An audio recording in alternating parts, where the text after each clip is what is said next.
अस्सलाम वालेकुम अबू। वालेकुम अस्सलाम। जैन से मिलके आ रही हो? जी कैसा है वो?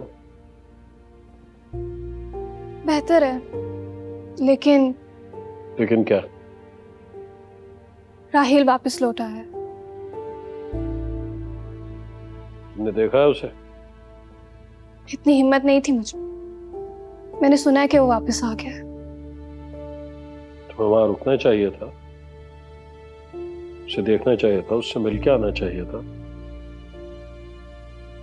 कोई फायदा नहीं है।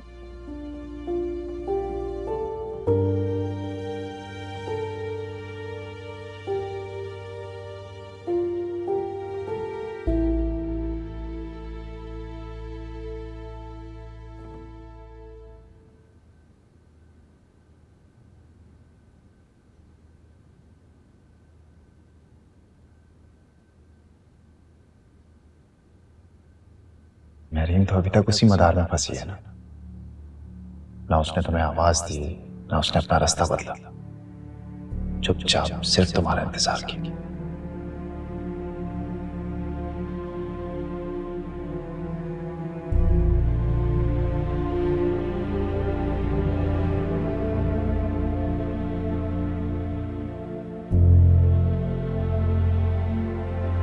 The person you are calling is not answering.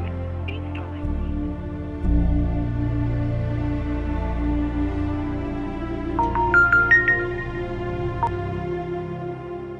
Hello. Hello Rahil, कहाँ हो तुम? कैसी हो अमरीन तुम? मुझे छोड़ो, तुम रात को अचानक कहाँ चले गए थे? हाँ, दरअसल रात को मैं जैन के साथ था। जैन के इंकशाफ ने तो मुझे झंझोड़ के रख दिया। कह रहा था कि महरीन ने अब तक शादी नहीं की और वो मेरा इंतजार कर रही है। हाँ, तो तुम अभी तक इंतजार किस चीज का कर रहे हो? मुझे तो लगा अब तक तुम उसके घर, उसके पास चले गए होगे। नहीं अमरीन, मेरी हिम्मत नहीं हो रही। मैं भला उसे कैसे फेस करूंगा? राहिल, तुमसे ना मुझे एटलीस्ट इन बातों की उम्मीद नहीं है। महरीन कितना ज्यादा खफा होगी मुझसे। हाँ, तो जाओ ना तुम उसके पास।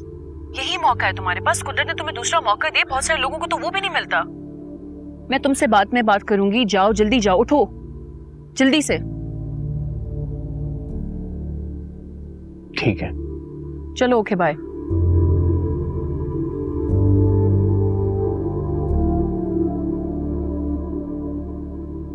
एक लम्हे के लिए तो मुझे ऐसा लगा था कि शायद वो मेरे हाथों से निकल रहा है।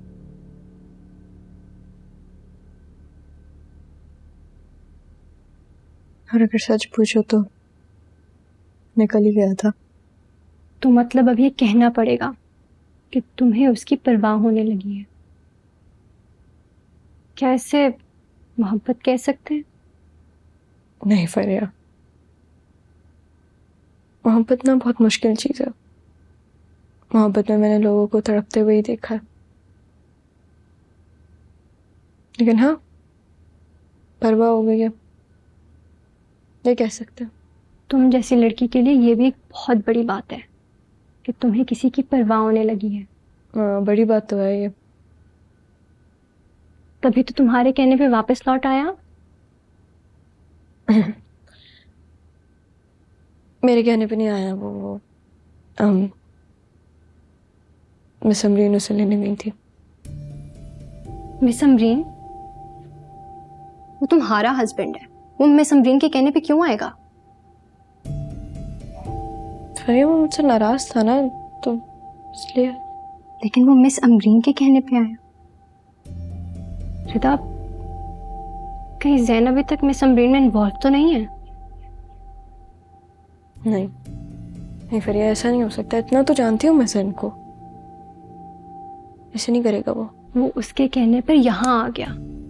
मुझे तो इस केस में तुम मासूम लग रही हो, बल्कि बेवकूफ भी। बेवकूफ नहीं हूं मैं, एटलीस्ट ये तो ना बोलो। बता, अगर मिस अमरीन के बारे में सोचा जाए शायद उनके दिल में कोई फीलिंग आ गई हो। नहीं रिदा, मिस अमरीन नहीं।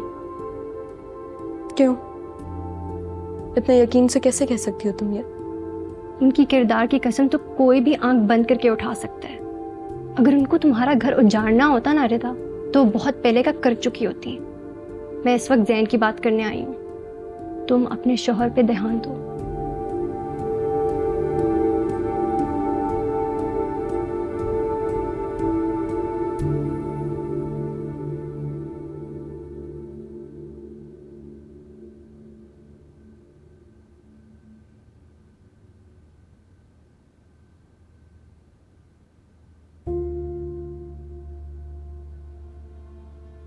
अरे आओ आओ भाई राहील मियाँ, आओ बेटा आओ, खड़े क्यों हो, इधर आओ। अस्सलाम वालेकुम कैसे हो? हैं? मैं ठीक हूँ, आप बताएं कैसे हैं आप? मैं भी बिल्कुल ठीक हूँ। खड़े क्यों हो, बैठो बैठो। जी।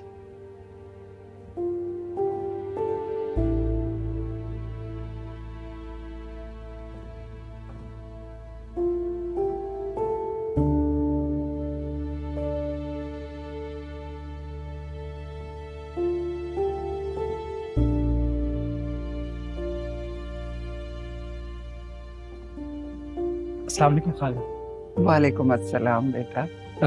कैसी हैं आप? मैं ठीक हूँ।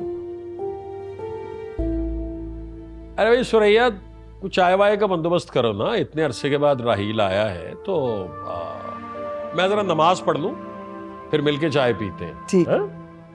बैठो बेटा बैठो बैठो, खड़े क्यों हो यार? जी।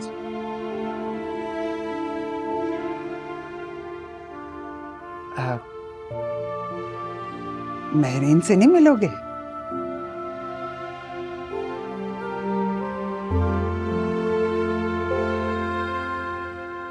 अंदर कमरे में है,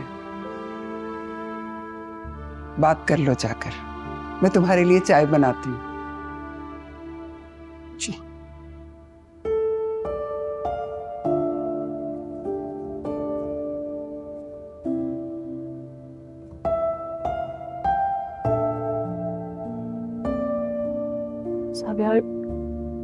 साविया क्या हुआ, आप इतने चुप क्यों हैं? तुम्हें मेरे चुप रहने से कोई फर्क पड़ता है? साविया, मुझे आपके बिहेवियर से बहुत फर्क पड़ता है। मुझे भी फर्क पड़ता है जब तुम मुझे इग्नोर करती हो। मैं इग्नोर तो नहीं कर रही हूँ आपको। क्यों इग्नोर नहीं कर रही? हम दोनों एक दूसरे के बारे में बात ही कब करते हैं? हमारे दरमियान तो हमेशा कोई तीसरा डिस्कस होता रहता है, कभी जैन, कभी रिदा, और अब तुम्हारा भाई। अच्छा, तो आप इस तरह कहें कि मेरे भाई की मौजूदगी इस घर में आपको नागवार गुजर रही है? मुझे नागवार नहीं गुजरती। मैं सिर्फ तुम्हें ये समझाने की कोशिश कर रहा हूँ कि तुम जरूरत से ज्यादा उसके मामलात में इन्वॉल्व हो रही हो। तो आप भी तो अपनी बेटी के हर मामले में जरूरत से ज्यादा इन्वॉल्व होते हैं। मैंने आपको कभी कुछ कहा है क्या? कभी कभार मुझे लगता है कि मैं सबके बाद में आता हूँ तुम्हारी जिंदगी में। आपके दिल से ना मेरे खिलाफ कभी भी शिकवे जा ही नहीं सकते।